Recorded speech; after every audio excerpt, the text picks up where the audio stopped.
रूपनगर नामक छोटे से गांव में रमेश और मीना नामक पति पत्नी अपने दो बच्चे संजना और मोहित के साथ एक छोटे से घर में रहते थे। रमेश सेठ वर्मा के यहाँ खेतों में मजदूरी करता था और मीना गांव के एक बड़े घर में खाना और सफाई का काम करती थी। दोनों अपने बच्चों का पालन पोषण बहुत मेहनत से करते थे। इस साल गांव में गर्मी बहुत ज्यादा बढ़ गई थी, जिसके कारण रूपनगर के लोग बेहद परेशान थे। तापमान 45 डिग्री के पार चला गया था।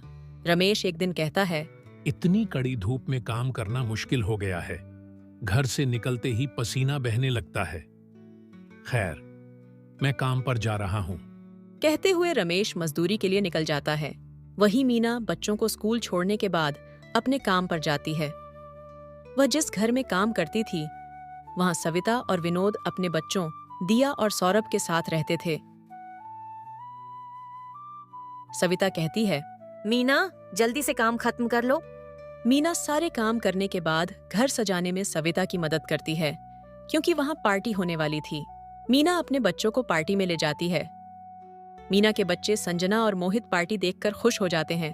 तभी मोहित कहता है, दीदी, हम भी अपने पिताजी से कहेंगे कि हमारे घर में भी ऐसी लगवाए, ताकि हमें भी ठंडक मिले।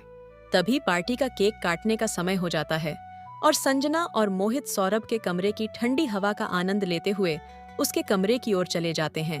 संजना और मोहित ऐसी की ठंडी हवा का मजा लेते हुए कमरे के अंदर चले जाते हैं। ये कमरा तो बहुत ठंडा है, बिस्तर भी बहुत सुंदर है, जैसे मखमल। दोनों बिस्तर पर बैठ जाते हैं और ठंडी हवा का आनंद लेने लगते हैं। थोड़ी देर बाद वे आराम करते करते सो जाते हैं। तभी सौरभ की बहन दिया कमरे में आ जाती है और उन्हें देखकर जोर से गुस्सा हो जाती है। वह चिल्लाती है, तुम लोग मेरे भाई के बिस्तर पर क्यों सो रहे हो? उसकी आवाज सुनकर सविता भी कमरे में आती है और कहती है, तुम दोनों अभी उठो, मेरे बच्चों का बिस्तर गंदा कर दिया। ये सुनकर मीना भी वहाँ आ जाती है। सविता मीना से कहती है, अब तुम यहाँ काम नहीं कर सकती।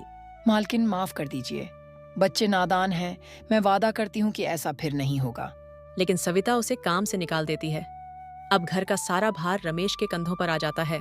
रमेश के पास जो तनख्वाह थी, वह पहले ही घर खर्च में खत्म हो चुकी थी। मीना कहती है, अब घर में खाने के लिए आटा भी नहीं है, बच्चे भूखे पेट कैसे सोएंगे?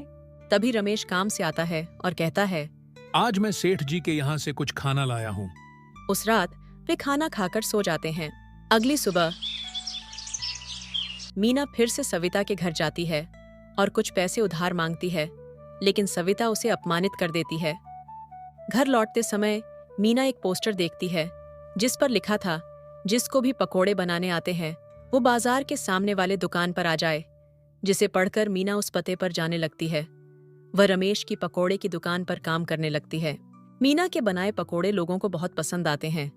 रमेश उसकी तारीफ करता है और कहता है, तुम्हारे हाथों में तो जादू है, ग्राहकों को पकोड़े बहुत पसंद आ रहे हैं। कुछ समय बाद रमेश अपनी दुकान पर ऐसी लगवा देता है जिससे और भी ग्राहक आने लगते हैं। एक दिन मीना अपने बच्चों की बातें सुनती है। मोहित संजना से कहता, काश हमारे घर में भी ऐसी होती और हम भी ऐसी का मजा ले पाते। अगले दिन जब मीना काम पर जाती है तो उसे एक पुरानी एसी दिखती है, जिसे वह कम दाम में खरीद लेती है और घर में लगवा देती है। बच्चे ठंडी हवा का मजा लेते हुए कहते हैं, माँ, ये तो बहुत अच्छा है। रमेश भी खेतों की मजदूरी छोड़कर मीना के साथ पकोड़े बनाने लगता है और उनकी आमदनी बढ़ जाती है। अब उनके घर में भी ऐसी है और उनका जीवन सुखी से बीत रहा है।